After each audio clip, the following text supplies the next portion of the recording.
Bismillahirrahmanirrahim. Assalamualaikum warahmatullahi wabarakatuh. Ya, di sini saya akan menjelaskan tentang teori fungsionalisme struktural Parsons. Teori fungsionalisme struktural Parsons masuk pada pendukung dan pengembang dari paradigma fakta sosial Emil Durkheim. Konsep teori ini ada dua, yaitu fungsi dan sistem, yang mana terdapat 4 fungsi untuk semua sistem tindakan. Dan suatu masyarakat akan tetap bertahan jika di dalamnya terdapat 4 fungsi tersebut, yaitu yang pertama adaptation, yang kedua goal attainment, yang ketiga integration, dan yang keempat latensi.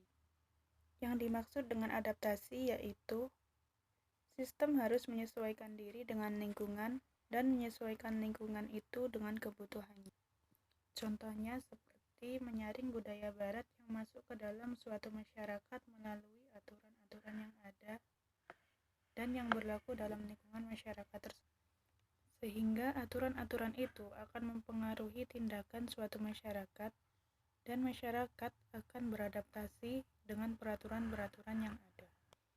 Yang kedua, goal attainment, yaitu pencapaian tujuan. Yang maksud dari goal attainment yaitu sebuah sistem harus mendefinisikan dan mencapai tujuan utamanya. Jadi sistem harus mengerucutkan pemikiran individu agar dapat membentuk kepribadian individu dalam mencapai tujuan sistem itu sendiri. Misalnya seperti seseorang yang ada dalam sistem pendidikan akan mengarahkan dirinya untuk suatu tujuan. Misalnya guru membimbing siswa untuk menuju kelulusan dengan nilai yang memuaskan, dan siswa mengarahkan dirinya untuk menuju kelulusan dengan kerajinan dalam dirinya. Yang ketiga, integration, yaitu sebuah sistem harus mengatur antar hubungan bagian-bagian yang menjadi komponennya. Komponen-komponen itu adalah dimensi massa atau waktu, dimensi isi atau materi yang berupa jenis kegiatan, dan dimensi simbolik yang fokus pada simbol-simbol yang digunakan untuk mengikat kehidupan sosial. Misalnya seperti kekuasaan, kekayaan, pengaruh, nilai, norma, dan knowledge atau pengetahuan. Misalnya seperti Pancasila yang ada di NKRI akan mendorong segenap warga untuk melaksanakan semua yang ada di dalamnya, seperti menghargai keberagaman agama, menjunjung hak-hak asasi dengan keadilan, menjunjung tinggi persatuan dan kesatuan bangsa, mengadakan musyawarah agar mencapai mufakat, dan menghargai semua yang ada dalam kehidupan sosial agar tercipta masyarakat yang adil dan makmur.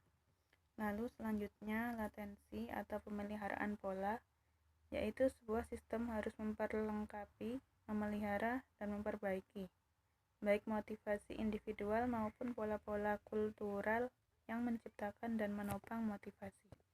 Misalnya dalam suatu perusahaan tidak memiliki budaya organisasi untuk memelihara kinerja yang baik, maka kinerja perusahaan akan tidak stabil dan akan menghasilkan pendapatan yang tidak stabil pula bagi perusahaan tersebut. Nah, dari keempat fungsi tersebut dikenal sebagai skema agil. A sebagai adaptasi, G sebagai goal attainment, I sebagai integrasi, dan L sebagai latensi. Selanjutnya, sistem tindakan menurut skema agil. Yang pertama yaitu organisme perilaku yang melaksanakan fungsi adaptasi. Pelaksanaannya yaitu dengan menyesuaikan diri dan mengubah lingkungan eksternal. Selanjutnya, sistem kepribadian yang melaksanakan fungsi pencapaian tujuan atau goal attainment, yaitu dengan menetapkan tujuan sistem dan memobilisasi sumber daya yang ada untuk mencapainya. Yang ketiga yaitu sistem sosial yang melaksanakan fungsi integrasi, yaitu dengan mengendalikan bagian-bagian yang menjadi komponennya.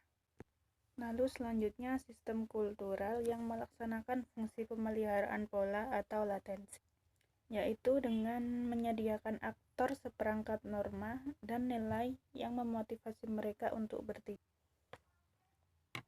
Lalu, subsistem dalam masyarakat menurut skema Agit. Yang pertama yaitu sistem ekonomi adalah subsistem yang melaksanakan fungsi masyarakat dalam menyesuaikan diri terhadap lingkungan melalui tenaga kerja, produksi, dan alokasi. Melalui pekerjaan, ekonomi menyesuaikan diri dengan lingkungan kebutuhan masyarakat dan membantu masyarakat untuk menyesuaikan diri dengan realitas eksternal. Seperti terdapat satu keluarga yang melakukan urbanisasi dari desa ke kota karena orang tuanya bekerja di kota, jadi sekeluarga turut untuk ikut orang tuanya ke kota untuk memenuhi kebutuhan keluarganya tersebut. Yang kedua, sistem pemerintah, yaitu yang melaksanakan fungsi pencapaian tujuan dengan mengejar tujuan-tujuan ke masyarakat dan memobilisasi aktor dan sumber daya untuk mencapai tujuan. Lalu yang ketiga yaitu komunitas kemasyarakatan, yaitu yang melaksanakan fungsi integrasi dengan mengkoordinasi berbagai komponen masyarakat. Lalu yang keempat yaitu sistem fiduciari, yaitu yang melaksanakan pemeliharaan pola atau latensi dengan menyebarkan kultur lalu menginternalisasikan kultur seperti norma atau nilai dan nilai. Jadi bisa diambil kesimpulan, fungsi yang dijalankan adaptasi melalui sistem tindakan organisasi perilaku dan diwujudkan dengan sistem ekonomi.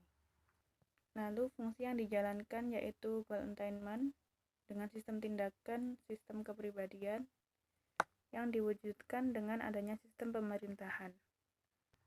Lalu fungsi yang dijalankan integrasi dengan sistem tindakan berupa sistem sosial yang diwujudkan dalam komunitas masyarakat.